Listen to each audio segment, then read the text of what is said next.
এগুলো কি লাগিয়েছো গো? এই তো মামি এই শাক লাগিয়েছি।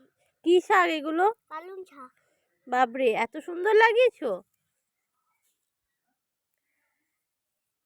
তুমি আর কি কি চাষ করেছো? এইগুলো সব এগুলো সব? বাপরে, আর ওই দেখো কতগুলো পেঁপে গাছ। পেঁপে গাছও আছে। আর এগুলো কতদিন ধরে চাষ করেছো? এদিকে এসো, বন্ধুদেরকে বলে দাও। বসো। অনেক দিন চাষ করেছি। তাও কতদিন ধরে চাষ করে এত সুন্দর পালং শাক হয়েছে বলো? অনেক দিন। কিভাবে করছো চাষটা? চাষগুলো আমাদের চাষগুলো করছি, আমাদের ভাই বোনেরা সবাই করছে, ওই জন্য আমরা কোদাল দিয়ে এগুলো করছি। আচ্ছা, আর এগুলো কোথা থেকে কিনে এনেছো? হ্যাঁ, বীজগুলো কোথা থেকে কিনে এনেছো? বীজগুলো হুম, বাজারে। বাজারে? আর এগুলো তুমি সব করছো তো? হ্যাঁ। বাহ। আর তোমাকে কেউ হেল্প করছে নাকি? না। এদিকে এসো, এদিকে এসো, বসো। আর আম গাছ লাগাই আমি। আর কি গাছ লাগাও? হ্যাঁ, আর কি কি লাগাচ্ছো? আর ওই কুল গাছ লাগাই। ও বাবা, তাই নাকি?